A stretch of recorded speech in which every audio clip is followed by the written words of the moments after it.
N K novel world में आपका स्वागत है। तैयार हो जाओ, अब शुरू होती है जंग।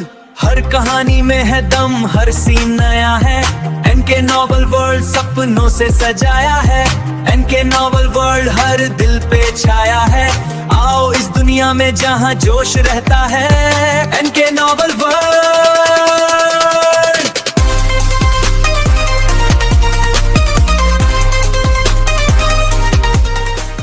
दुकान खोलने के मामले पर विस्तार से चर्चा करने के बाद युएलान के मन में एक और बात आई, जिसे उसने लिन फैंग के सामने रखा। उसने कमरे के चारों ओर एक नज़र डाली और फिर लिन फैंग की ओर मुड़कर पूछा, क्या तुम अभी इस सराय इन में ही रह रहे हो? लिन फैंग इस अचानक आए सवाल से थोड़ा चौंक गया, लेकिन उसने ईमानदारी से सिर हिलाकर हाँ कहा। युएलान को यह सुनकर काफ़ी हैरानी हुई। उसने तुरंत कहा, तुम्हें इस सराय में रहने की क्या ज़रूरत है? तुम्हारे पास अब इतना पैसा है कि तुम इस शहर में आसानी से एक आलीशान घर खरीद सकते हो, फिर भी तुम यहाँ क्यों रुके हुए हो? लिन फैंग ने बिना कुछ कहे बस एक फीकी और जेब भरी मुस्कान दी। युएलान को अपनी गलती का एहसास होने में देर नहीं लगी। उसने धीरे से कहा, ओह समझ गई, ये सब मेरे लिए था। और वह सही थी। लिन फैंग अपना एक एक सिक्का युएलान का कर्ज चुकाने के लिए बचा रहा था। अगर मर्सिनरी गिल्ड ने उसे वे 5000 सोने के सिक्के वापस न किए होते तो उसके पास घर खरीदने के लिए कुछ भी नहीं बचता। कमरे में कुछ देर के लिए एक भारी खामोशी छा गई। फिर युएलान ने चुप्पी तोड़ते हुए कहा, तो क्यों न अब हम एक घर भी खरीद लें? लिन फैंग ने इस पर विचार किया और सिर हिलाकर सहमति दे दी, क्योंकि यह वाकई एक बेहतरीन सुझाव था। उनके पास पर्याप्त धन था, इसलिए सराय में रहने के बजाय अपना एक स्थायी ठिकाना बनाना समझदारी थी। सराय का किराया सस्ता नहीं था और अब जब उनके साथ एक और सदस्य जुड़ गया था तो खर्च और बढ़ने वाला था। लेकिन लिन फैंग के लिए सबसे बड़ा कारण गोपनीयता, प्रिवेसी थी। सराय के गलियारों में हमेशा लोगों की आवाजाही रहती थी और कमरों की दीवारें इतनी मोटी नहीं थीं कि आवाज़ें बाहर न जाएं। जब भी वह गलियारे से गुजरता, लोग उसे अजीब नज़रों से देखते थे। वह समझ गया था कि उन नज़रों का क्या मतलब है, इसलिए अपने और अपने हरम की लड़कियों के लिए एक निजी जगह ढूंढना ही सबसे अच्छा विकल्प था। इसके अलावा अपना घर होने का मतलब था कि उसे बाहर कम जाना पड़ेगा। वर्तमान में एक बी रैंक के मिशन से वह इतना कमा लेता था कि पूरे महीने का खर्च चल जाए, इसलिए उसे लगातार काम करने की ज़रूरत नहीं थी। घर मिलने के बाद वह अपनी लड़कियों के साथ जितना चाहे उतना समय बिता सकता था और वह सब कर सकता था जो वह चाहता था। वह चाहे तो पूरा दिन भी मजाक कर सकता था। इसलिए दुकान के साथ साथ घर खरीदने के विचार में कोई बुराई नहीं थी। लेकिन फिलहाल ये सब कल की बातें थीं, क्योंकि रात काफ़ी हो चुकी थी। सबसे पहले उन्हें अपनी भूख शांत करनी थी। सब कुछ सुलझ जाने की खुशी में लिन फैंग दोनों लड़कियों को एक महंगे रेस्तरां में जश्न मनाने ले गया। उन्होंने बेहतरीन पकवानों का लुत्फ़ उठाया और फिर वापस सराय लौट आए। स्नान करने के बाद वे सोने के लिए अपने अपने कमरों की ओर बढ़े। लेकिन इस बार लिन फैंग सीओयू के कमरे में जाने के बजाय युएलान के कमरे में गया। आखिरकार उसने उसे आज़ाद कराया था, तो अब उन सुखों का आनंद लेने का समय आ गया था। युएलान जानती थी कि लिन फैंग क्या सोच रहा है और उसे इससे कोई ऐतराज नहीं था। उसने उसी पल लिन फैंग को अपना मान लिया था जब उसने उसे उस नर्क से बचाया था। लिन फैंग उसके लिए किसी देवदूत की तरह आया था, जिसने न केवल उसे आज़ाद कराया बल्कि उसका कर्ज चुकाकर उसे गरिमा भी दी थी। वह जानती थी कि अपने शरीर के अलावा उसके पास लिन फैंग को देने के लिए और कुछ नहीं है। लेकिन ये जानते हुए भी उसका दिल जोर जोर से धड़क रहा था, क्योंकि यह उसका पहला अनुभव होने वाला था। दूसरी ओर लिन फैंग अब उतना घबराया हुआ नहीं था जितना वह शाओयू के साथ पहली बार में था। अब उसके पास अनुभव था। युएलान ने भी शाओयू की तरह खुद को कंबल में पूरी तरह लपेट लिया था और लिन फैंग का इंतजार कर रही थी। लिन फैंग को उसे देखकर हंसी आ गई। वह मन ही मन सोचने लगा कि वह कितनी मासूम और प्यारी है। उसने कंबल हटाया तो बिस्तर पर लेटी युएलान के कपड़ों ने उसे पूरी तरह चौंका दिया। उसने काले रंग की जालीदार लेस पारदर्शी नाइटी पहनी थी, जिसमें उसकी त्वचा साफ झलक रही थी। केवल बेहद निजी अंग ही ढके हुए थे। शाओयू ने कभी ऐसे कपड़े नहीं पहने थे, इसलिए लिन फैंग उसे देखकर दंग रह गया। दरअसल युएलान के पास कोटे से लाए हुए यही कपड़े थे, क्योंकि वहां ग्राहकों को लुभाने के लिए ऐसे ही वस्त्र पहनने पड़ते थे। जैसे ही लिन फैंग ने कंबल पूरी तरह हटाया, उसकी उत्तेजना चरम पर पहुंच गई। युएलान अपनी उंगलियों के बीच से लिन फैंग को देख रही थी और जब उसने लिन फैंग की शारीरिक स्थिति देखी तो वह सन्न रह गई। उसे अपनी आंखों पर विश्वास नहीं हुआ। उसने कोटे में रहने के बावजूद कभी कुछ इतना विशाल नहीं देखा था। उसे डर तो लगा, पर साथ ही वह उत्तेजित भी महसूस करने लगी। लिन फैंग ने युएलान के उन ऊंचे शिखरों पीक्स को अपनी हथेलियों में भर लिया। वह उन्हें बड़ी कोमलता से सहलाने लगा। जब उसने जालीदार कपड़ा हटाया तो उसने देखा कि युएलान के निप्पल अंदर की ओर धंसे हुए इन्वर्टेड थे। यह उसके लिए नया अनुभव था। उसने झुककर अपनी जीभ से उन्हें सहलाना शुरू किया। युएलान के मुंह से सिसकियां निकलने लगीं और उसका शरीर धनुष की तरह तन गया। कुछ मिनटों बाद वे निप्पल पूरी तरह बाहर आ गए। लिन फैंग अब खुद को रोक नहीं पाया। उसने अपने उस विशाल अंग को युएलान के दोनों शिखरों के बीच की घाटी में रखा। उस एहसास ने लिन फैंग के होश उड़ा दिए। अगर उसने शाओयू के साथ अभ्यास न किया होता तो वह तुरंत अपना नियंत्रण खो देता। जैसे ही उसका अंग उन शिखरों के बीच से गुजरा, युएलान के चेहरे के ठीक सामने उसका सिरा टिप दिखाई देने लगा।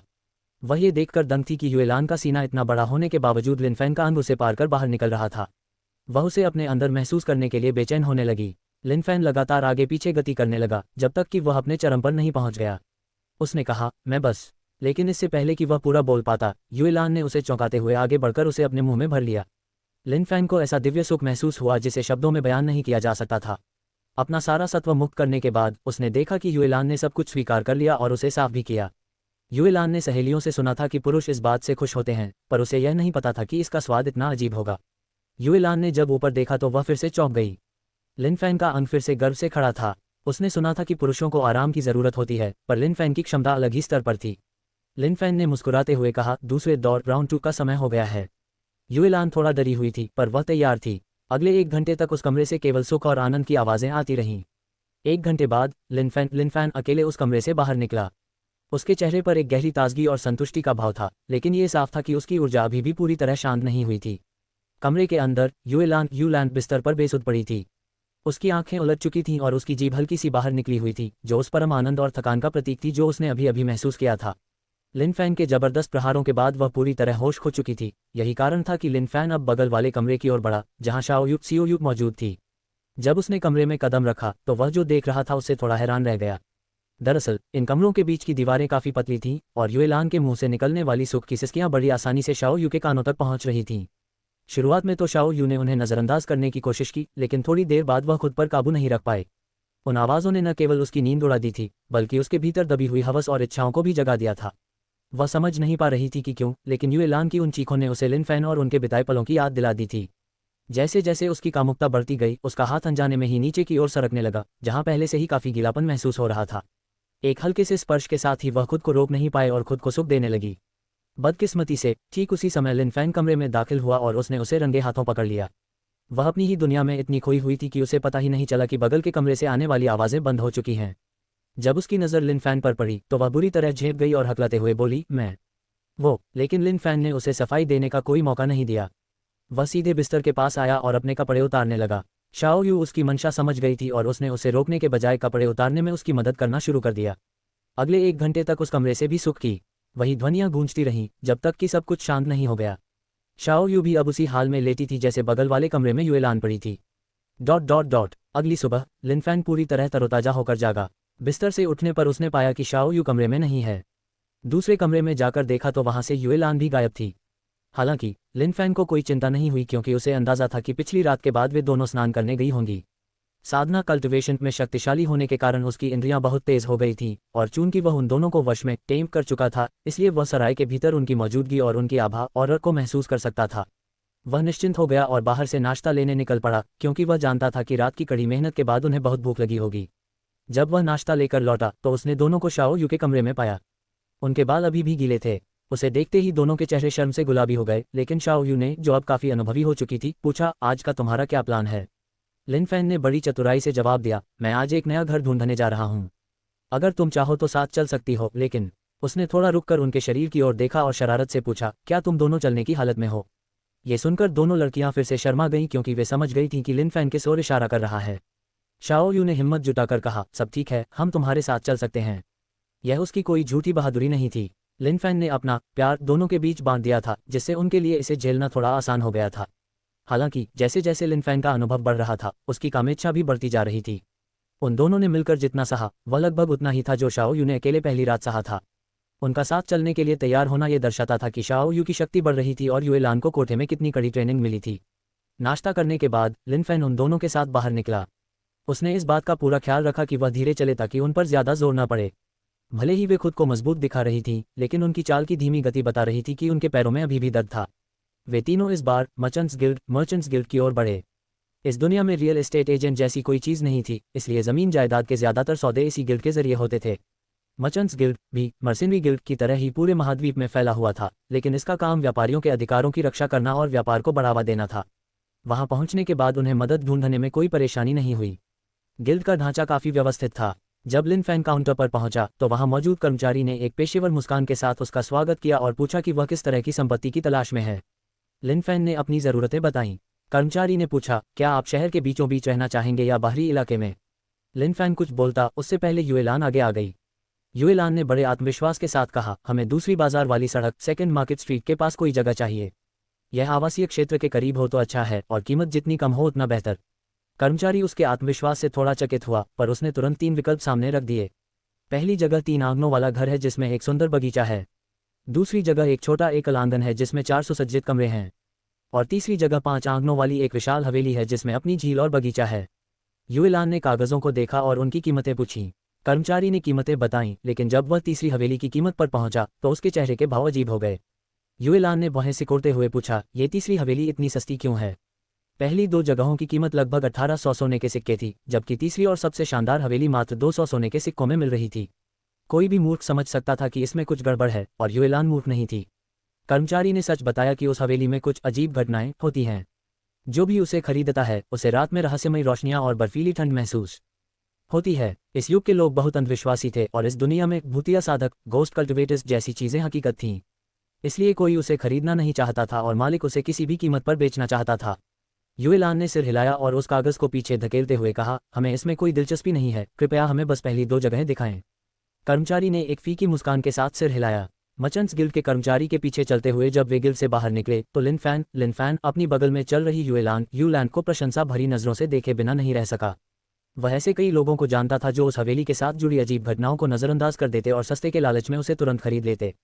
बेशक वह जिन लोगों की बात कर रहा था वे उसके पिछले संसार के थे, विज्ञान की दुनिया के लोग, न कि साधना कल्टिवेशन की दुनिया के। आधुनिक दुनिया में लोग भूतों जैसी चीजों पर कम विश्वास करते थे, इसलिए उन्हें फर्क नहीं पड़ता था कि कोई जगह शापित है या नहीं। लेकिन यहाँ स्थिति अलग थी। युएलान का इतनी सस्ती हवेली के प्रलोभन को ठुकराना ये साफ दर्शाता था कि भले ही वह भूतों की अफवाहों पर पूरी तरह यकीन न करती हो, लेकिन वह तुच्छ फायदों के लिए आसानी से बहकने वाली महिला नहीं थी।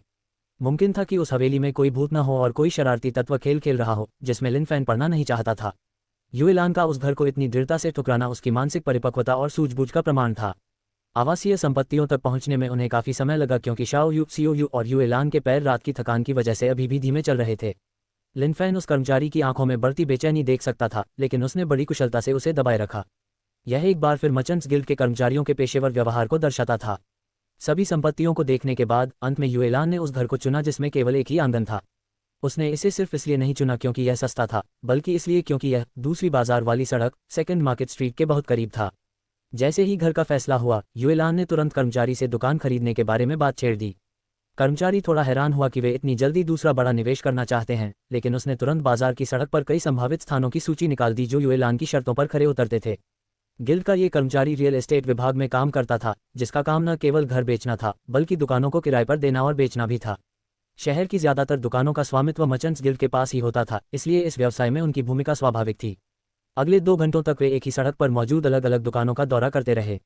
युएलान ने दुकान के हर कोने की ऐसी बारीकी से जांच की जैसे वह कोई बड़ी कमी ढूंढने की कोशिश कर रही हो। कर्मचारी के पूछने पर भी उसने कुछ नहीं कहा, जिससे वह कर्मचारी थोड़ा दबाव में आ गया। अंत में अपनी जगह बेचने के उत्साह में उसने लिनफैन को भारी छूट डिस्काउंट की पेशकश कर दी। युएलान की मोलभाव करने की कला का नतीजा ये रहा कि जो दुकान 4000 सोने के सिक्कों की थी, उसे उन्होंने मात्र 3000 में हासिल कर लिया। सौदा पक्का होने के बाद वे कागजात पर हस्ताक्षर करने और भुगतान करने के लिए वापस गिल्ड पहुंचे। युएलान ने भुगतान का काम लिनफैन पर छोड़ दिया और खुद अगले काम में जुट गई, स्टाफ की भर्ती। मर्चेंट्स गिल्ड कुशल कर्मचारी ढूंढने का भी केंद्र था। हालांकि गिल्ड इसके लिए कमीशन लेता था, पर भरोसेमंद लोग ढूंढने का ये सबसे आसान तरीका था। दिन खत्म होने तक लिनफैन के चेहरे पर एक फीकी मुस्कान थी। घर, दुकान और स्टाफ के खर्च को मिलाकर वह 4000 से ज्यादा सोने के सिक्के खर्च कर चुका था। वह जानता था कि व्यापार शुरू करने में भारी पूंजी लगती है और ये दुकान भविष्य में उसे बहुत कमा कर देगी, लेकिन एक साथ इतना पैसा निकलते देख उसके दिल में एक हल्की सी टीस उठी। ये युएलान को छुड़ाने जैसा मामला नहीं था, इसलिए थोड़ा दर्द होना स्वाभाविक था, पर युएलान के चेहरे की खुशी देख उसे लगा कि यह निवेश सार्थक है। आखिरकार वह उसे दूसरे तरीके से इसकी अदायगी करने ही वाली थी।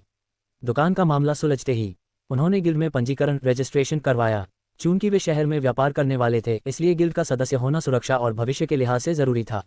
लेकिन लिनफैन ने खुद के बजाय युएलान का नाम दर्ज करवाया। वह व्यापार के बारे में कुछ नहीं जानता था और न ही वह दुकान चलाने वाला था, इसलिए उसने ये जिम्मेदारी पूरी तरह युएलान को सौंप दी। युएलान ये सुनकर दंग रह गई और उसने लिनफैन को किनारे ले जाकर कहा, मालिक, यह आपकी दुकान है, नाम आपका ही होना चाहिए।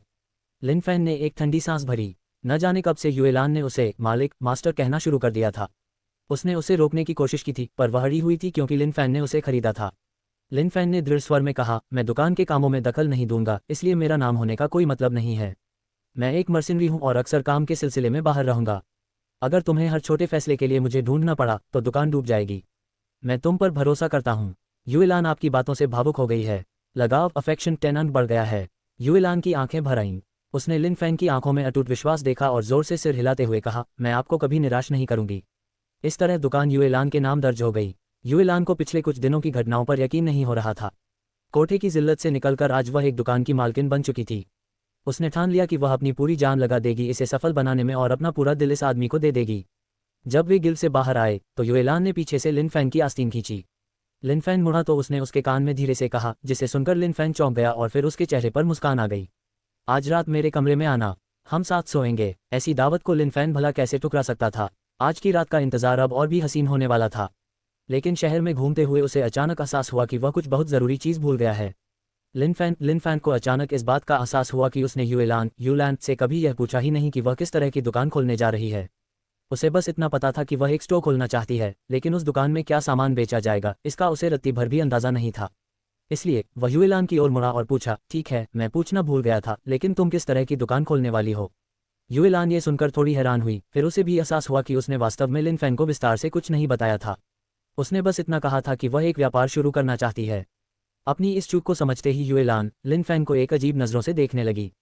उसे इस बात पर यकीन नहीं हो रहा था कि लिन फैंग ये जाने बिना ही इतना सारा पैसा निवेश करने को तैयार हो गया कि दुकान किस चीज़ की होगी। उसे समझ नहीं आ रहा था कि वह इस बारे में क्या महसूस करे। ऐसा नहीं था कि वह इस बात से भावुक नहीं थी, बल्कि वह सोच रही थी कि लिन फैंग को मूर्ख कहा जाए या भोला। उसे अपने बारे में चिंता नहीं थी, बल्कि उसे डर था कि लिन फैंग को कोई और आसानी से ठग सकता है। वह नहीं चाहती थी कि उसे उसी तरह चोट पहुंचे जैसे उसे अतीत में पहुंची थी। लेकिन जैसे जैसे उसने इस बारे में और सोचा, उसे समझ आया कि स्थिति वैसी नहीं थी जैसा वह सोच रही थी। जिस तरह से लिन फैंग ने उस लॉर्ड और गुंडों को संभाला था, उसे किसी भी हाल में बेवकूफ़ नहीं कहा जा सकता था। वह काफ़ी निर्णायक और कठोर भी हो सकता था। समस्या कुछ और ही थी।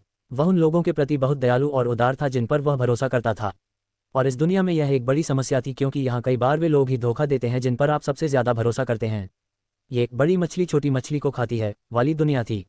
आखिरकार उसके साथ भी तो यही हुआ था। वह डरी हुई थी कि लिन फैंग की इसी दयालुता का कोई फ़ायदा न उठा ले, पर साथ ही वह नहीं चाहती थी कि लिन फैंग अपनी यह खूबी खो दे, क्योंकि इसी सादगी से तो उसे प्यार हुआ था। उस पल उसने तय कर लिया कि वह उसकी इस मासूमियत और दयालुता की रक्षा के लिए अपनी पूरी जान लगा देगी। जब उसने सीओयू की ओर देखा तो पाया कि वह भी उसे उसी नज़रों से देख रही थी। जैसे किसी मूक समझौते के तहत दोनों ने एक दूसरे को देखकर सिर हिलाया। लिन फैंग सही समय पर पीछे मुड़ा और यह सब देख लिया। वह थोड़ा चकित हुआ और उसने पूछा, क्या चल रहा है। उन दोनों ने फिर एक दूसरे को देखा और एक साथ कहा, कुछ भी तो नहीं।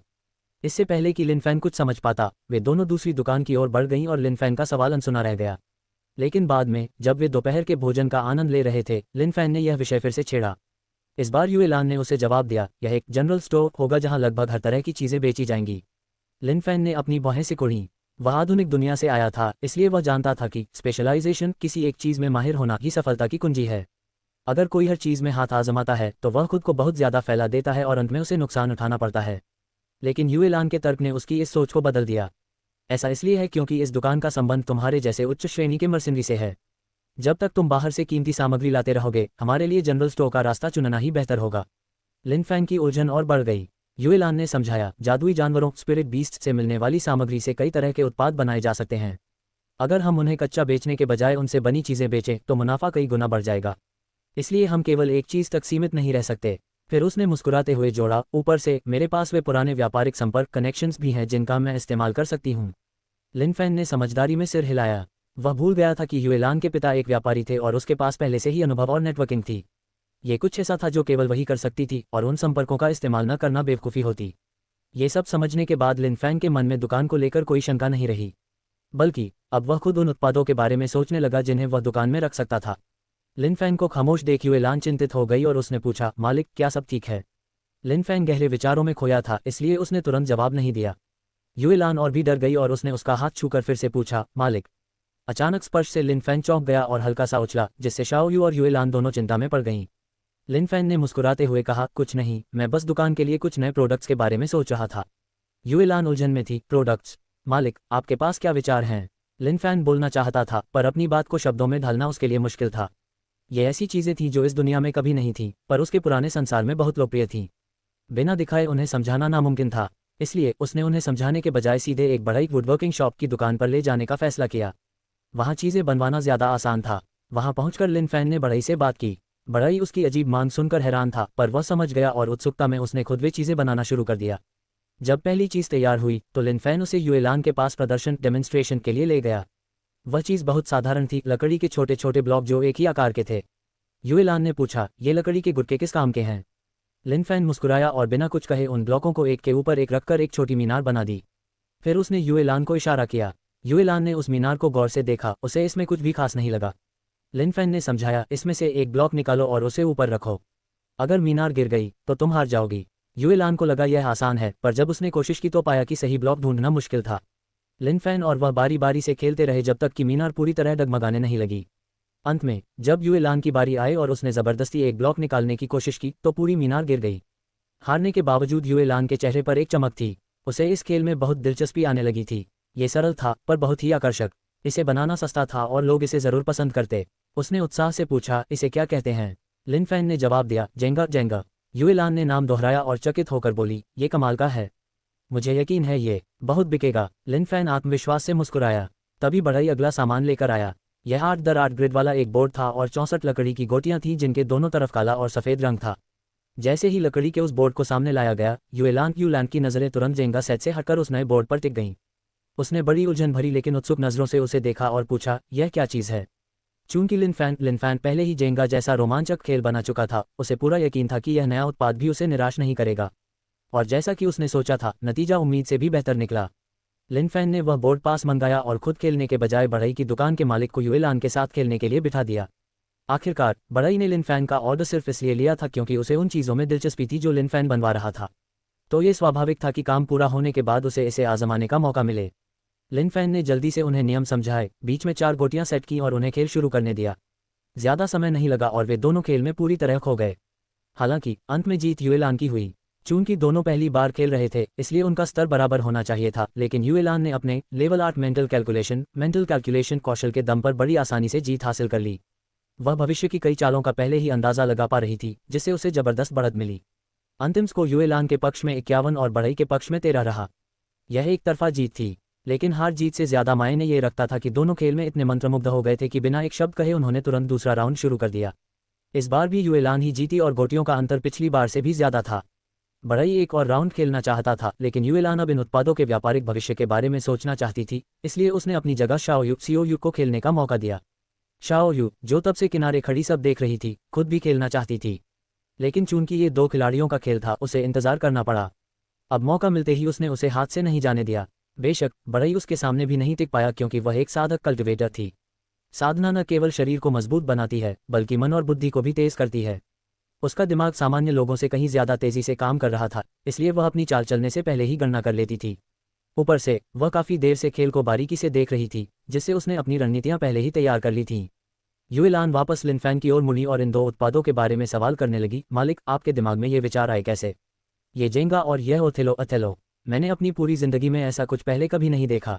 लिन फैन के चेहरे पर एक फीकी मुस्कान आ गई। वह उसे सच तो नहीं बता सकता था कि उसने ये अपने पिछले जीवन से चुराए हैं, लेकिन उसे युएलान की प्रतिक्रिया पर कोई हैरानी नहीं हुई। ये उसके पिछले संसार के सबसे लोकप्रिय बोर्ड गेम्स में से थे, तो यहाँ भी उनका लोकप्रिय होना तय था।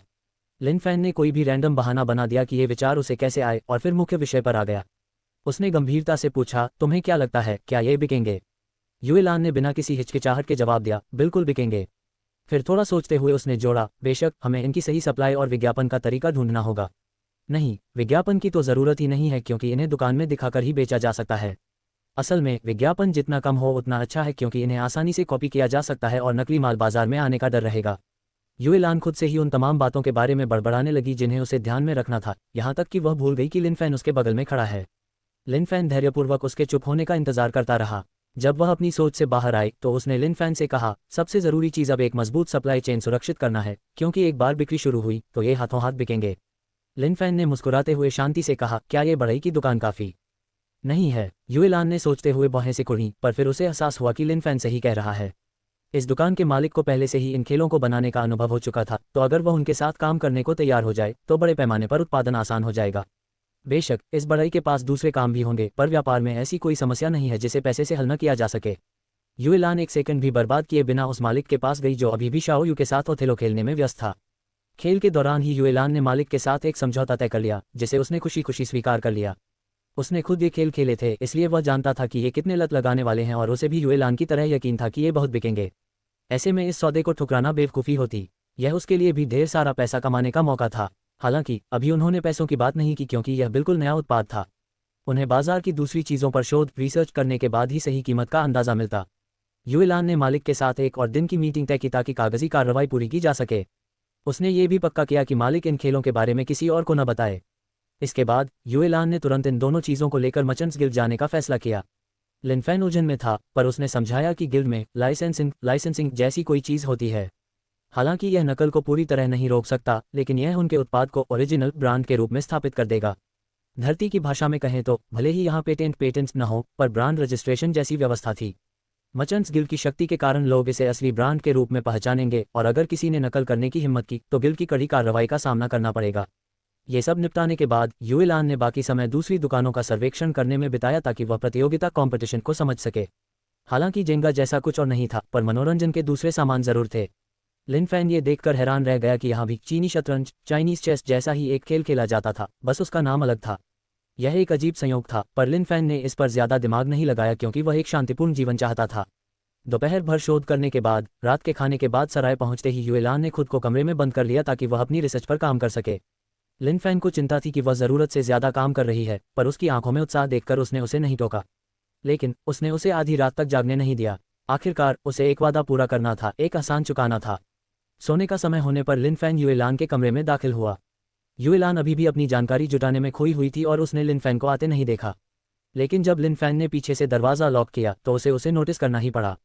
लिनफेन के आने का अंदाज देखकर वह थोड़ी घबरा गई और धीमी आवाज़ में पूछा, तुम यहाँ क्या कर रहे हो? लिनफेन ने मुस्कुराते हुए कहा, आखिर दावत तो तुमने ही दी थी। युएलान पहले तो उलझन में रही, पर फिर उसे सुबह की अपनी बात याद आई। उसने ही तो उसे आमंत्रित किया था। हालांकि वह अभी अपने काम के बीच में थी, पर लिनफेन ने अपनी उंगली उसके होंठों पर रखकर उसे चुप करा दिया। फिर उसने उसे गोद में उठाया और बिस्तर की ओर ले जाते हुए कहा, आज मैं नाक नहीं सुनूंगा। गोद में उठाए जाने पर युएलान का दिल जोर से धड़कने लगा, पर उसे इससे कोई ऐतराज नहीं था। अंत में उसने खुद को लिनफेन के हवाले कर दिया। इस बार वह 2 घंटे तक टिक पाए। अगली सुबह जब लिनफेन सराय से बाहर निकला तो उसके साथ केवल सीओयू ही थी। जहां तक युएलान की बात थी, पिछली रात की थकावट के बाद वह अभी भी बिस्तर पर ही थी। हालांकि उसे इससे कोई फर्क नहीं पड़ता था क्योंकि वह वैसे भी पूरा दिन लिनफेन के उन 2 नए उत्पादों की लागत और व्यापारिक योजनाओं पर काम करने में बिताने वाली थी। सुरक्षा के लिहाज से लिनफेन ने फ्यूबुकी और उसके दोनों शावकों को युएलान के पास ही छोड़ दिया था। सिर्फ कुछ ही दिनों में वे शावक काफी बड़े हो गए थे और सूडोची गैदरिंग रेल्म के स्तर तक पहुंच चुके थे। जिस रफ्तार से वे विकसित हो रहे थे, साफ था कि वे जल्द ही अपने माता पिता से भी आगे निकल जाएंगे। ये सब उस जादुई पेज स्टोरेज स्पेस का कमाल था जो आध्यात्मिक ऊर्जा को एक जगह केंद्रित कर देता था। वे शावक अभी अपनी विकास की उम्र में थे, इसलिए उन पर इसका असर बहुत तेजी से हो रहा था। लिनफेन के लिए यह अच्छी खबर थी क्योंकि उसके पास जितने शक्तिशाली जानवर होंगे, उसकी ताकत उतनी ही बढ़ेगी। आज लिनफेन एक और मिशन लेने के लिए मर्सिनरी गिल्ड की ओर जा रहा था। कल के बड़े निवेशों के बाद उसका बटुआ धीरे धीरे खाली हो रहा था। उसके पास अभी भी 1000 से कुछ ज्यादा सोने के सिक्के बचे थे, लेकिन युएलान की दुकान की शुरुआत और नए घर के रखरखाव के खर्चों को देखते हुए ये रकम ज्यादा दिन नहीं चलने वाली थी। इससे पहले कि पैसे खत्म हो, वह खुद को सुरक्षित स्थिति में लाने के लिए कुछ और कमाना चाहता था। पैसे के अलावा उसका एक और मकसद था, ज्यादा से ज्यादा जादुई जानवरों का शिकार करना ताकि उसे बीस्ट कॉर्स मिल सकें। अपने पालतू जानवरों को और शक्तिशाली बनाने के लिए उसे इन कोरों की जरूरत थी। अब जब उसके पास घर और अपना परिवार हरम था, तो उनकी रक्षा के लिए उसके साथियों का मजबूत होना बहुत जरूरी था। साथ ही शिकार के दौरान उसे कुछ नए और शक्तिशाली जानवरों को वश में करने का मौका भी मिल सकता था। उसके पास अभी भी कई टैमिंग कोटा बचे थे जिन्हें वह खाली नहीं छोड़ना चाहता था। इन्हीं सब इरादों के साथ लिनफेन मर्सिनरी गिल्ड पहुंचा। काउंटर पर इस बार लाला बैठी थी, लेकिन वह अकेली नहीं थी। कुछ आदमियों का एक समूह उसे घेरे हुए था और उसे परेशान कर रहा था। लाला के चेहरे के भाव बता रहे थे कि वह उनसे ऊब चुकी है, लेकिन मर्सिनरी होने के नाते उसे एक रिसेप्शनिस्ट के तौर पर उनकी बातें सुननी पड़ रही थीं। वरना वह कब की उन बेवकूफ़ों को छोड़कर चली गई होती। ये देखकर लिनफेन मुस्कुराया, पर उसके मन में एक हल्की सी जलन भी हुई। अनजाने में ही वह लाला को अपना समझने लगा था। शाओयू लिनफेन के मन की बात ताड़ गई, इसलिए उसने एक कदम पीछे हटकर लिनफेन को रास्ता दे दिया। वह जानती थी कि लिनफेन को अपना हरम बढ़ाना है, इसलिए वह उसे रोकने वाली नहीं थी।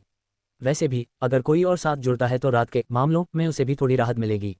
लिनफेन काउंटर के पास पहुंचा और उस समूह के बगल में खड़े होकर बोला, हे लाला, क्या तुम अभी फ्री हो?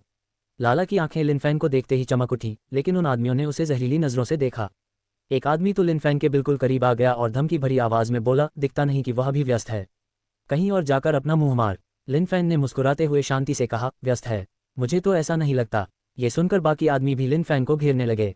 उनमें से एक बोला, तो अपनी आंखें साफ करो और फिर से देखो। लिनफेन की मुस्कान अब बर्फीली हो गई थी। उसने अपनी पूरी आभा और मुक्त कर दी और ठंडे स्वर में कहा, नहीं, मुझे लगता है कि तुम्हारा यहाँ काम खत्म हो चुका है।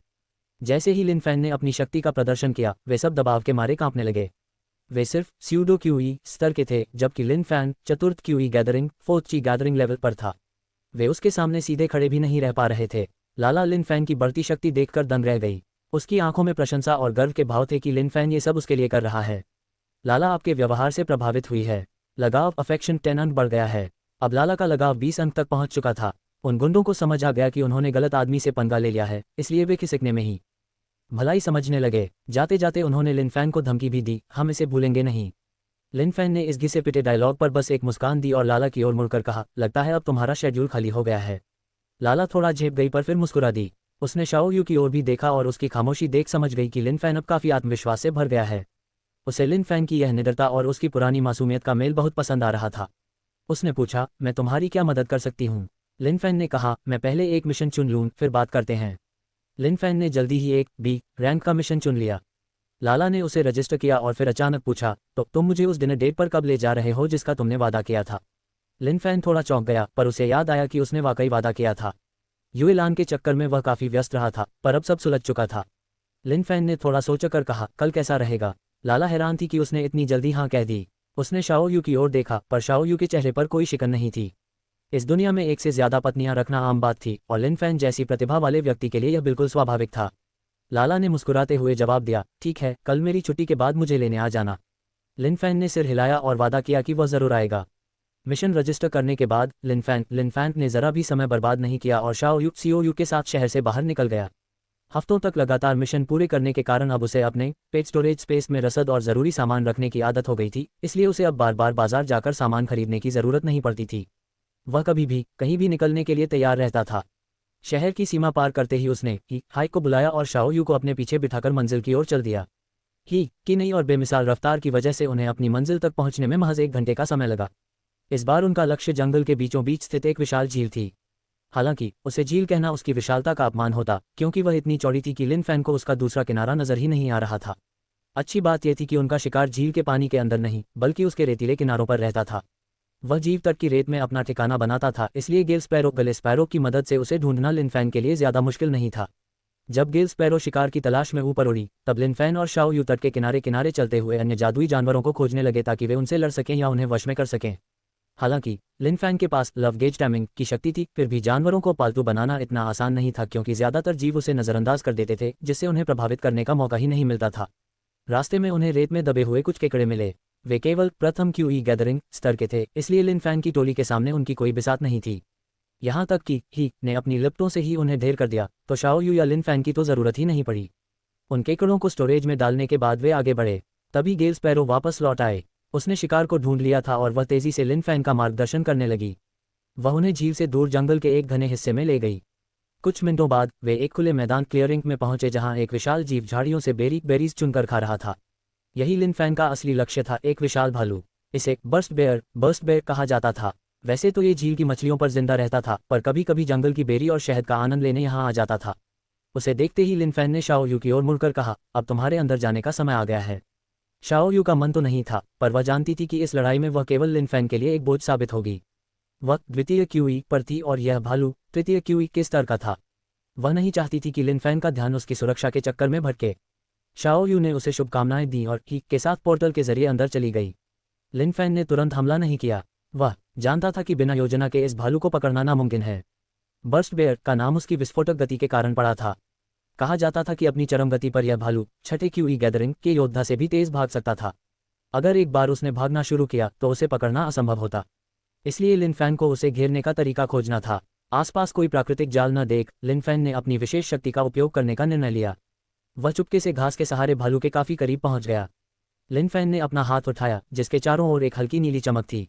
उसने दूरी का सटीक अंदाजा लगाया और अपनी मुट्ठी भींच ली। अचानक भालू के ठीक सामने बर्फ की एक विशाल दीवार प्रकट हो गई। भालू चौंक गया और तुरंत मुड़कर भागने की कोशिश की, पर लिन फैन ने उसे मौका नहीं दिया। एक के बाद एक 3 और दीवारें उसके चारों ओर खड़ी हो गईं, जिससे वह बर्फ के एक बक्से में कैद हो गया। खुद को घिरा पाकर भालू ने अपनी पूरी बर्स्ट स्पीड का इस्तेमाल किया और सामने वाली दीवार को तोड़ने के लिए पूरी ताकत से उस पर झपटा। वैसे तो ये शक्ति भागने के लिए होती है, पर कोने में फंसने पर यह एक घातक हमले का रूप ले लेती है। उसकी गति से बना संवेग मोमेंटम इतना प्रबल था कि वह चौथे स्तर के योद्धा को भी घायल कर सकता था। भालू का पंजा बर्फ की दीवार से टकराया पर उसमें दरार तक नहीं आई। इसके बजाय दीवार ने उस प्रहार की पूरी शक्ति सोख ली और वापस भालू की ओर परावर्तित रिफ्लेक्ट कर दी। उस झटके से भालू कुछ पलों के लिए जड़ हो गया। दीवार के ऊपर खड़े लिन फैन ने इसी मौके का फायदा उठाया और नीचे कूदते हुए अपनी तलवार से भालू की गर्दन पर वार किया।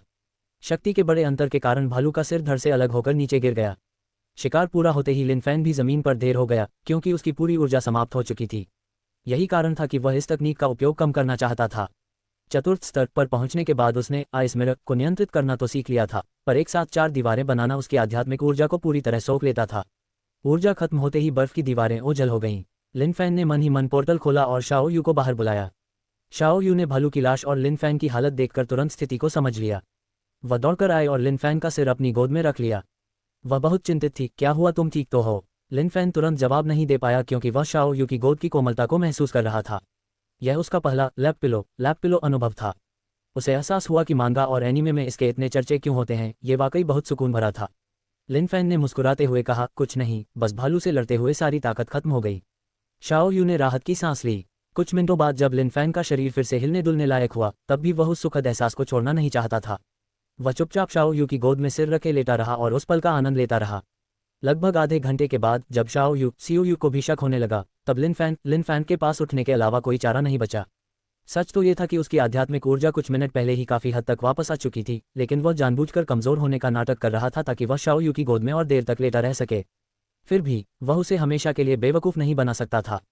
इसलिए खड़ा होने के बाद लिन फैन ने उस बर्स्ट बेयर के विशाल शव को अपने पेज स्टोरेज स्पेस में खींच लिया। उस पल उसे इस बात की खुशी हुई कि वह एक साधक कल्टिवेटर है। अगर वह एक साधारण इंसान होता तो इस भालू के शव को हिलाने की कोशिश में ही वह खुद उसके नीचे दबकर कुचल गया होता। ये भालू 2 मीटर से अधिक चौड़ा और 3 मीटर ऊंचा था, यहाँ तक कि धरती के सबसे बड़े ध्रुवीय भालू से भी विशाल। इसका वजन आसानी से 800 पाउंड से ज्यादा था, जो कि एक मॉन्स्टर ट्रक के बराबर है। इसे उठाना कोई मामूली बात नहीं थी, लेकिन लिन फैन ने अपनी साधना से बढ़ी हुई ताकत के बल पर यह कर दिखाया। भालू को स्टोरेज में डालने के बाद उसने आसमान में चमकते सूरज की ओर देखा। अभी काफी दिन बाकी था, इसलिए वह इतनी जल्दी वापस शहर जाकर समय बर्बाद नहीं करना चाहता था। उसने शाओ यू से पूछा, क्या तुम वापस झील के किनारे चलना चाहोगी? देखते हैं अगर हमें कुछ और जादुई जीव मिल जाएं। शाओ यू ने तुरंत सिर हिलाकर सहमति दी। वह भालू के साथ हुई लड़ाई में लिन फैन की कोई मदद नहीं कर पाई थी, जिससे उसे लग रहा था कि उसने कुछ खास योगदान नहीं दिया है। अगर उन्हें कुछ और जीव मिल जाते तो वह अपनी काबिलियत साबित कर सकती थी। सारा सामान समेटकर वे वापस तट की ओर चल दिए। वहां पहुंचकर वे किनारे किनारे चलने लगे और लिन फैन ने गले स्पैरो को भी ऊपर उड़ा दिया ताकि वह किसी शक्तिशाली जीव का पता लगा सके। कुछ मिनटों तक घूमने के बाद भी उन्हें कुछ खास नहीं मिला। दोपहर के भोजन का समय करीब था, इसलिए उन्होंने सोचा कि आगे बढ़ने से पहले कुछ खा लिया जाए। लिन फैन ने स्टोरेज से कंबल और खाना निकाला ताकि शाओ यू उसे लगा सके और खुद पानी लेने झील के पास गया। झील का पानी काफी साफ दिख रहा था, इसलिए यह पीने लायक होना चाहिए था। वैसे भी अगर नहीं भी होता तो वे हाई की लपटों से उसे उबाल सकते थे। जैसे ही वह पानी भरने के लिए नीचे झुका, झील की सतह पर अचानक एक हलचल रिपल हुई। लिन फैन ने तुरंत खतरे को भांपा और खड़ा हो गया। वह पानी से एक कदम पीछे हटा और अपनी तलवार निकालकर झील की ओर सतर्कता से देखने लगा। शाओ यू ने भी झील से निकलती आध्यात्मिक ऊर्जा को महसूस किया। उसने तुरंत खाना और कंबल छोड़ा और अपनी खंजर निकाल ली। वह लिन फैन के पास आना चाहती थी, पर लिन फैन ने चिल्लाकर उसे रोका, यहाँ मत आना। शाओ यू के कदम वहीं थम गए। उसने एक जटिल नज़र से लिन फैन को देखा, पर वह रुक गई। उसने अपनी खंजर तान रखी थी और वह झील पर नजरें गड़ाए हुए थी। इसी बीच झील की सतह पर खलबली मच गई। पहले कुछ लहरें उठीं और फिर पानी खुद ब खुद ऊपर की ओर फूलने लगा।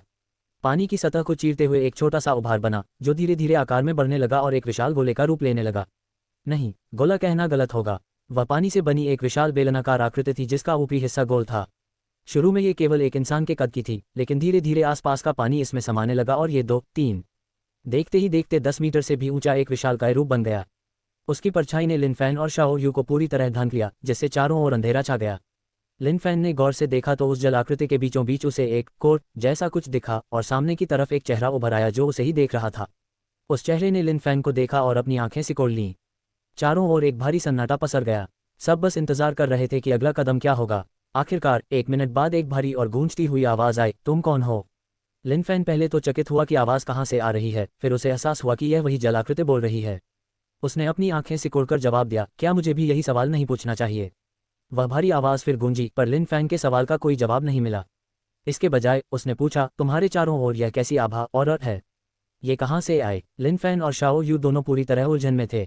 उन्हें अपने आसपास ऐसी कोई अजीब आभा महसूस नहीं हो रही थी जिसकी यह आकृति बात कर रही थी। लिन फैन ने पूछा, क्या मतलब, कैसी आभा? उस आकृति ने कोई जवाब नहीं दिया और लिन फैन के शरीर को गौर से देखती रही। एक लंबी खामोशी के बाद वह गूंजती आवाज फिर आई, तुम एक खतरा हो। अब मेरे पास एक ही विकल्प है, इससे पहले कि तुम मेरे लिए खतरनाक बनो, तुम्हें खत्म करना होगा। बिना किसी और चेतावनी के उस जल आकृति ने अपना विशालकाय हाथ हवा में उठाया और पूरी ताकत से लिन फैन पर हमला कर दिया। लिन फैन ने फुर्ती से पीछे छलांग लगाई और उस आकृति पर बर्फ की कई कीलें आइसिकल्स छोड़ीं। उस आकृति ने खुद कुछ नहीं किया, बल्कि झील से पानी की कई टेंटिकल्स बाहर निकलीं और उन कीलों को हवा में ही चकनाचूर कर दिया। हालांकि जो टेंटिकल्स बर्फ से टकराईं वे तुरंत जम गईं और टूटकर बिखर गईं। उस आकृति को इससे कोई फर्क नहीं पड़ा और उसने अपने शरीर से और भी टेंटिकल्स निकालकर लिन फैन की ओर फेंकना शुरू किया। टेंटिकल्स की रफ्तार बहुत ज्यादा नहीं थी, इसलिए लिन फैन उनसे बच पा रहा था, लेकिन जमीन पर पड़ते उनके निशानों को देखकर वह समझ गया कि उनमें कितनी भयानक ताकत है। भले ही वह पहले से ज्यादा मजबूत था, पर वह ऐसे कई हमले नहीं झेल सकता था। अच्छी बात यह थी कि हमला कितना भी शक्तिशाली क्यों न हो, अगर वह लिन फैन को लग ही न पाए तो उसका कोई मोल नहीं था। आखिरकार वह जल आकृति बार बार निशाना चूकने से चिढ़ गई और दहाड़ी, ओ नन्ही मक्खी, अगर दम है तो बस बचते ही रहो। उसका सब्र जवाब दे चुका था। उसने अपनी और झील की सारी जल टेंटिकल्स को एक साथ इकट्ठा किया ताकि वे हर दिशा से लिन फैन के एक ही बिंदु पर हमला कर सकें। अब बचने के लिए जगह बहुत कम बची थी। अजीब बात यह थी कि लिन फैन ने हिलना बंद कर दिया था, जैसे उसने हार मान ली हो। उसने अपनी तलवार भी नीचे कर ली थी। जल आकृति ये देखकर चौंकी, पर फिर वह घमंड से हंसी, लगता है तुम्हें अकल आ गई और तुमने हार मान ली। अच्छा है, अपनी मौत स्वीकार करो। पानी की टेंटिकल्स लिन फैन के करीब पहुंचती जा रही थी, लेकिन ठीक टकराने से पहले लिन फैन अचानक ऊपर की ओर उठने लगा। वह कूदा नहीं था, बल्कि उसके पैरों के नीचे अंतिम क्षण में कुछ प्रकट हुआ था। वह बर्फ की एक दीवार थी जो सीधे उसके पैरों के नीचे से उग रही थी और उसे कई मीटर हवा में ले गई। पर सबसे महत्वपूर्ण बात यह थी कि जब पानी की टेंटिकल्स उस बर्फ की दीवार से टकराईं तो दीवार ने उन्हें सोख लिया और वापस उनके स्रोत यानी उस जल आकृति पर दे मारा। लेकिन इस बार वे पानी की टेंटिकल्स नहीं थीं, बल्कि बर्फ की नुकीली टेंटिकल्स बन चुकी थीं। वह जल आकृति ये देखकर सन्न रह गई और उसने तुरंत बचाव की कोशिश की, पर वह इतनी तेजी से नए टेंटिकल्स नहीं बना पाए। बर्फ की उन टेंटिकल्स ने उस जल आकृति को चीर दिया और उसे टुकड़ों में काटकर झील में गिरा दिया। लेकिन जब लगा कि सब खत्म हो गया है, झील का पानी फिर से हिलने लगा। कुछ ही देर में वह आकृति फिर से खड़ी हो गई और लिन फैन के सामने पहाड़ की तरह तन गई। जल आकृति के दोबारा संगठित होने के बाद वह भारी और गूंजती हुई आवाज फिर से वातावरण में गूंज उठी। हा हा हा, क्या तुम्हें वाकई लगा था कि यह काम करेगा? जब तक यहाँ पानी मौजूद है तब तक तुम मुझे किसी भी तरह से हरा नहीं सकते। ये सुनकर लिन फैन की भौहें थोड़ी सिकुड़ गईं, लेकिन फिर उसके चेहरे पर एक हल्की सी मुस्कान तैर गई और उसने शांत भाव से कहा, अच्छा क्या ऐसा है? बिना एक भी शब्द और बोले वह तुरंत सीओयू की दिशा में मुड़ा और दौड़ने लगा। जैसे ही वह शाओयू के पास से गुजरा, उसने उसका हाथ पकड़ा और उसे अपने साथ खींचते हुए घने जंगल की ओर ले गया। वह विशाल जल आकृति एक सेकंड के लिए लड़खड़ाई, फिर वह क्रोधित आवाज फिर से आई, तुम इस महान हस्ती से भागने की कोशिश कर रहे हो। मैं तुम्हारा शिकार करूंगा और तुम्हें टुकड़ों में फाड़ दूंगा। तुम बच नहीं पाओगे। लिन फैन ने इन धमकियों को अनसुना कर दिया और शाओयू के साथ जंगल के भीतर दौड़ना जारी रखा। जैसा कि उस आवाज ने खुद कहा था, जब तक पानी था उसे हराना नामुमकिन था। अगर ऐसा था तो वह झील के पास रुककर दुश्मन को फायदा क्यों होने देता? चूंकि दुश्मन को लड़ने के लिए पानी की जरूरत थी, इसलिए लिन फैन ने युद्ध के मैदान को ही बदलने का फैसला किया। अगर वह आकृति उनका पीछा करती तो उसे हराना आसान होता, और अगर वह पीछा न करती तो लिन फैन को लड़ने की जरूरत ही नहीं पड़ती, जो उसके लिए और भी अच्छा होता। लेकिन जैसा कि उसे उम्मीद थी, जल आकृति ने उसे इतनी आसानी से जाने नहीं दिया। इतने अहंकार भरे शब्दों के बाद अगर वह लिन फैन को भागने देती तो यह उसके लिए शर्म की बात होती। इसलिए वह विशाल जल आकृति जमीन की ओर बढ़ने लगी। पानी से बाहर निकलते ही उसने अपने शरीर के नीचे 2 पैर बना लिए ताकि वह चल सके। वे पैर उसके विशाल शरीर के मुकाबले इतने छोटे लग रहे थे कि यह देखना हैरान करने वाला था कि वे उस भार को कैसे संभाल रहे हैं।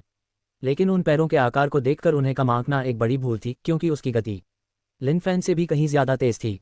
लिन फैन देख सकता था कि पानी का वह विशाल द्रव्यमान उसकी ओर तेजी से बढ़ रहा है, लेकिन वह तुरंत पीछे नहीं मुड़ा। उनकी वर्तमान स्थिति अभी भी झील के बहुत करीब थी। अगर वे इस पानी के ढेर को काट भी देते तो वह झील से और पानी खींचकर खुद को तुरंत ठीक रीजनरेट कर लेता। इसलिए लिन फैन 1 और मिनट तक दौड़ता रहा। जब वह काफी दूर निकल आया तब उसने अचानक अपने कदम रोके और पलटकर उस आती हुई आकृति का सामना किया। जब जल आकृति ने देखा कि लिन फैन रुक गया है तो वह भी थम गई और वह आवाज फिर गूंजी, आखिरकार तुम रुक ही गए। क्या तुमने अपनी मौत स्वीकार कर ली है? बेशक उसके रुकने का कारण केवल यह नहीं था। लिन फैन के इस तरह अचानक रुकने का मतलब था कि उसके पास कोई योजना या कोई जाल जरूर होगा। ये पक्का करने के लिए कि वह किसी जाल में न फंस जाए, जल आकृति पहले आसपास के इलाके का मुआयना करने लगी। हालांकि जब उसे वहां कुछ भी संदिग्ध नहीं मिला तो उसने अपनी पूरी शक्ति के साथ पानी की टेंटिकल्स बनाकर लिन फैन पर हमला कर दिया। इस बार लिन फैन भागा नहीं। उसने अपनी नीली चमक वाली तलवार उठाए और उस आकृति का डटकर मुकाबला किया। टेंटिकल्स बिजली की गति से लिन फैन पर गिर रही थी, लेकिन वह हर बार बहुत ही कम अंतर से उनसे बच निकलता और साथ ही अपनी तलवार से उन पर प्रहार करता। जैसे ही उसकी तलवार टेंटिकल्स से टकराती वह उन्हें बीच से काट देती और कटे हुए दोनों सिरों को बर्फ में जमा देती। टेंटिकल्स के वे जमे हुए हिस्से जमीन पर गिर जाते और वापस उस मुख्य जल आकृति का हिस्सा नहीं बन पाते। जैसे जैसे लिन फैन उन टेंटिकल्स को काटता गया, मुख्य आकृति का पानी कम होने लगा। ज्यादा से ज्यादा पानी बर्फ के टुकड़ों के रूप में जमीन पर बिखरने लगा, जिससे उस विशाल आकृति का आकार घटने लगा। देखते ही देखते वह 10 मीटर की आकृति सिमटकर मात्र 3 मीटर रह गई। लिन फैन जानता था कि अगर वह कुछ देर और इसी तरह वार करता रहा तो वह इस दुश्मन के असली शरीर तक पहुंच जाएगा। हालांकि उसे इस बात का जरा भी अंदाजा नहीं था कि उसके सिर के पीछे से पानी की एक बारीक सुई नीडल उसकी ओर छोड़ी जाएगी। उसे पता भी नहीं चला कि वह सुई कहाँ से आए, और जब तक वह कुछ समझ पाता प्रतिक्रिया देने के लिए बहुत देर हो चुकी थी। वह एक दूसरी टेंटिकल पर वार करने के लिए बीच हवा में था। बचने का कोई रास्ता न देख लिन फैन ने केवल अपनी आध्यात्मिक ऊर्जा को अपने शरीर और उस सुई के बीच एक सुरक्षा ढाल शील्ड के रूप में इकट्ठा करने की कोशिश की। लेकिन चूंकि उसने ये सब जल्दबाजी में किया था, इसलिए वह ढाल उतनी मजबूत नहीं थी। पानी की वह सुई लिन फैन के सिर के पिछले हिस्से से टकराए और एक धुंध मिस्ट के रूप में फट गई। जैसे ही वह धुंध छाए, वह अहंकारी आवाज फिर आए, हा हा हा, तुम मूर्ख, क्या तुम्हें वाकई लगा था कि मैं बस इतना ही कर सकता हूँ? अब आखिरकार तुम मर चुके हो। वास्तव में उस आवाज में थकान साफ झलक रही थी। उस जल आकृति को अंदाजा नहीं था कि लिन फैन इतना ताकतवर होगा, और उसे हराने के चक्कर में उसने अपनी काफी ऊर्जा खर्च कर दी थी। उसकी चाल बहुत ही साधारण लेकिन घातक थी। लिन फैन के ठीक पीछे एक सूखा हुआ पेड़ था। उस जल आकृति ने उस पेड़ के भीतर बचे हुए पानी को नियंत्रित किया और उसे एक सुई का रूप देकर लिन फैन पर पीछे से हमला किया। लिन फैन ने कभी सोचा भी नहीं था कि यह जीव जीवित वस्तुओं के भीतर के पानी को भी नियंत्रित कर सकता है। लेकिन जैसे ही धुंध छंटी, उस आवाज का हंसना अचानक बंद हो गया। लिन फैन को वह सुई नहीं लगी थी जैसा कि उस जीव ने सोचा था, बल्कि लिन फैन के सिर के पीछे अचानक एक तलवार प्रकट हुई थी जिसने उस हमले को रोक दिया था। लिन फैन को भी इसकी उम्मीद नहीं थी। उसने तो प्रभाव झेलने के लिए अपनी आंखें बंद कर ली थीं। लेकिन जब उसे कोई दर्द महसूस नहीं हुआ तो उसने अपनी आंखें खोली और पीछे मुड़कर देखा। वहां ग्रैमर हवा में तैर रही थी। ग्रैम ने खुद को समन कर लिया था और वह लिन फैन की रक्षा कर रही थी। लिन फैन ये देखकर दंग रह गया, लेकिन वह ग्रैम का आभारी भी था कि उसने उसकी जान बचाई। इससे पहले कि लिन फैन कुछ कह पाता, वह आवाज फिर आई, वही आभा है जिसे मैंने महसूस किया था। ये वही तलवार है। फिर थोड़ा रुककर उसने लालच भरे स्वर में कहा, इंसान, अगर तुम ये तलवार मुझे दे दो तो मैं तुम्हें जिंदा छोड़ दूंगा। लिन फैन ने उसकी बात को पूरी तरह नजरअंदाज किया और ग्रैम की ओर देखा। उसे ग्रैम के भीतर से एक अजीब सा उत्साह महसूस हो रहा था। अचानक ग्रैम की नोक उस जल आकृति की ओर मुड़ गई। इससे पहले कि लिन फैन कुछ समझ पाता, ग्रैम बिजली की गति से उड़ी और पानी के उस ढेर के आर पार हो गई। जब ग्रैम दूसरी तरफ से निकली तो उसके साथ खून की कुछ लाल बूंदें भी बाहर आईं। पानी के उस ढेर के बीचों बीच अब लाल रंग की एक धारा फैलने लगी थी। जैसे ही ग्रैम बाहर निकली, वह आवाज दर्द से चिल्लाई, आह, ये बहुत दर्दनाक है। फिर जैसे वह आकृति अस्थिर हो गई हो, पानी का वह पूरा ढेर कांपने लगा और अचानक बिखरकर जमीन पर गिर गया। सारा पानी जमीन पर फैल गया और उसके बीच से एक छोटी सी नीली आकृति बाहर निकली। जमीन पर गिरते ही वह छोटी आकृति अपने पंख फड़फड़ाने लगी और दर्द के मारे जमीन पर लौटने लगी। ओह, आउच, बहुत दर्द हो रहा है। वह आवाज अब पहले जैसी भारी और डरावनी नहीं थी, बल्कि एक छोटे बच्चे की आवाज जैसी लग रही थी। लिन फैन ने पास जाकर देखा तो पाया कि वह नीली आकृति वास्तव में एक छोटा सा ड्रैगन था। ग्रैम वापस लिन फैन के पास उड़कर आए। लिन फैन उसे पकड़कर खड़ा था, लेकिन उसे ग्रैम के भीतर से उस छोटे ड्रैगन के प्रति तीव्र हत्या की इच्छा, किलिंग इंटेंट महसूस हो रही थी। वह समझ नहीं पा रहा था कि ग्रैम इस नन्हे जीव के लिए ऐसा क्यों महसूस कर रही है। लिन फैन ने सावधानी से ग्रैम को पकड़ा और उस तड़पते हुए छोटे ड्रैगन की ओर बढ़ा। वह नहीं जानता था कि यह नन्हा ड्रैगन अभी भी कुछ कर सकता है या नहीं, इसलिए उसने अपनी सतर्कता कम नहीं की। जैसे ही वह पास पहुंचा, ड्रैगन को खतरे का एहसास हुआ और वह चिल्लाना बंद कर दिया। उसने जमीन से सिर उठाकर लिन फैन और उसकी तलवार की ओर देखा। लिन फैन को करीब आते देख उस छोटे ड्रैगन की आंखों में खौफ छा गया। बिना एक पल की देरी किए वह ड्रैगन जमीन से उठा और हवा में उड़ने की कोशिश करने लगा। लिन फैन को लगा कि वह शायद आखिरी मुकाबला करने की तैयारी कर रहा है, इसलिए उसने ग्रैम को उठाया। लेकिन अगले ही पल जो हुआ उसकी उसने कल्पना भी नहीं की थी। वह ड्रैगन तेजी से उड़कर लिन फैन की ओर आया। लिन फैन ने तलवार चलाई, पर ड्रैगन अचानक नीचे झुका, जमीन पर फिसला और सीधे लिन फैन के पैरों के पास आकर रुक गया। जब लिन फैन ने नीचे देखा तो वह छोटा ड्रैगन उसके सामने दोगेजा सिर झुकाकर माफी मांगने की मुद्रा में बैठा हुआ था। लिन फैन के सामने दोगेजा की मुद्रा में गिरते ही उस छोटे ड्रैगन ने रोते हुए गिड़गिड़ाना शुरू कर दिया, कृपया मुझे मत मारो, मुझे मत मारो, तुम जो कहोगे मैं वही करूंगा, बस मेरी जान बख्श दो। इस पूरी स्थिति पर लिन फैन की यही एकमात्र प्रतिक्रिया थी। ये वही ड्रैगन था जो अभी कुछ देर पहले बड़े अहंकार के साथ उसे जान से मारने की धमकियां दे रहा था, लेकिन अब वह उसके पैरों में नाक रगड़ रहा था। लिन फैन के पास अगर दो दिमाग भी होते तब भी वह इस बात को इतनी जल्दी नहीं समझ पाता कि आखिर यह सब हुआ कैसे। लेकिन हकीकत उसके सामने थी जिसे वह झुठला नहीं सकता था। जैसे ही वह छोटा ड्रैगन जमीन पर पड़ा रहा, लिन फैन को अपनी तलवार ग्रैमरथ से निकलने वाली तीव्र किलिंग इंटेंट महसूस हुई। वह इतनी प्रबल थी कि लिन फैन का हाथ खुद ब खुद उस नन्हे जीव को काट देने के लिए उठने लगा, लेकिन उसने बड़ी मुश्किल से ग्रैम को रोका। ग्रैम की ओर देखते ही उसे अचानक कुछ याद आया। अपनी अप्रेजल आइज के स्टेटस स्क्रीन पर उसने पढ़ा था कि ग्रैमर एक महान नायक की तलवार थी जिसने एक विशाल ड्रैगन का वध किया था। ड्रैगन वध, शायद इसी खौफनाक एहसास को उस नन्हे ड्रैगन ने महसूस कर लिया था और इसीलिए उसने लिन फैन पर हमला किया था। ग्रैमर विशेष रूप से ड्रैगन्स को मारने के लिए बनाई गई थी और भले ही वह अभी सील्ड थी, लेकिन ड्रैगन्स के प्रति उसकी नफरत और उसका दबाव छिप नहीं सकता था।